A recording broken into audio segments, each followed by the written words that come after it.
Creusalice, investir plutôt que subir. En 2019, Creusalice va acquérir plus de 500 logements sociaux sur le département de la Creuse. Mais quelles sont les raisons qui motivent une telle opération? L'impact de la baisse des loyers.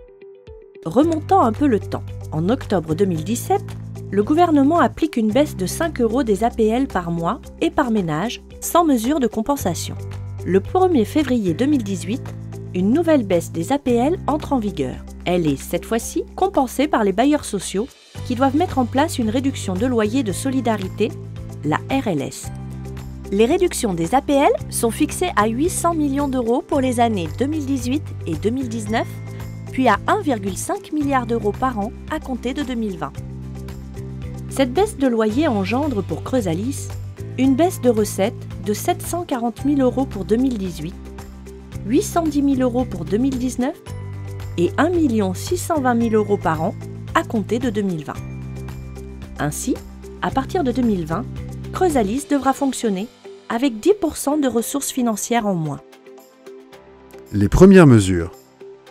Après avoir un temps suspendu ces opérations, l'Office les a progressivement relancées, mais pas dans les mêmes proportions.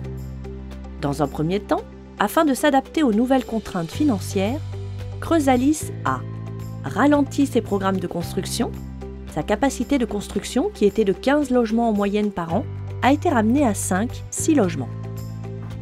Creusalice a également ralenti ses programmes de réhabilitation de logements avec un étalement du calendrier initial. La capacité de réhabilitation, qui était de 70 logements en moyenne par an, a ainsi été ramenée à 50. Creusalice a par ailleurs appliqué une baisse de 10% de l'enveloppe annuelle consacrée à la maintenance. Par ailleurs, la loi de finances 2018 prévoyait un dispositif permettant d'étaler le remboursement des emprunts des bailleurs sociaux. Creusalice a donc procédé à cet étalement et a ainsi fait baisser ses annuités d'emprunt d'environ 5%. Avec ces mesures, Creusalice a évité le déficit, certes, mais il a sérieusement rogné sur sa capacité à entretenir et développer son parc. La seule certitude après ces premières décisions est que le statu quo n'est pas une option et qu'il faut trouver de nouvelles recettes. Trouver de nouvelles recettes. En raison des évolutions législatives, de nombreux bailleurs sociaux ont engagé la rationalisation de leur parc immobilier, ce qui a pour effet de créer des opportunités d'achat de patrimoine, notamment en Creuse.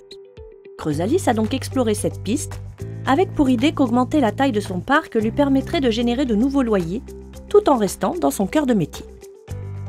En acquérant des logements sociaux sur le département, Creusalice peut envisager d'enrayer la baisse de son patrimoine suite aux opérations de démolition, d'augmenter à moindre coût la taille du parc et la part de logements individuels, de retrouver un équilibre économique et d'asseoir encore un peu plus son rôle d'acteur majeur de l'habitat du territoire.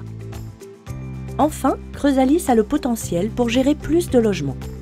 Il peut en effet s'appuyer sur sa régie intégrée et son équipe pluridisciplinaire de 120 personnes. Plus de 500 logements en cours d'acquisition. Pour toutes ces raisons, Creusalice organise actuellement le rachat de plus de 500 logements constitués à 70% de maisons individuelles auprès de 2 bailleurs. À court terme, Creusalice va donc gérer un patrimoine de plus de 5200 logements répartis sur tout le département de la Creuse. Pour y arriver, l'Office va mobiliser ses réserves stratégiques et contracter de nouveaux emprunts. En actant ces opérations de rachat, le conseil d'administration a fait le choix de l'ambition et a exprimé sa volonté de préserver les chances de Creusalice de continuer sa mission au service des Creusois. C'est le choix d'investir plutôt que de subir une baisse rapide et inexorable des ressources de l'Office. Et demain, les regroupements. La révolution du secteur HLM ne s'arrête pas aux baisses de loyers. La loi Elan impose aux bailleurs sociaux gérant moins de 12 000 logements de fusionner ou bien de former des structures de regroupement d'ici 2021.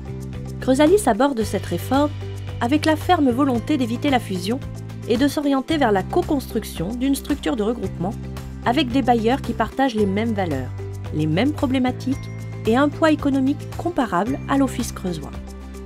Cette option permettra de conserver l'administration de Creusalice en Creuse et de préserver ses salariés. Les années 2019 et 2020 s'avèrent donc décisives pour l'avenir de l'Office, dont le service aux locataires restera toujours la priorité.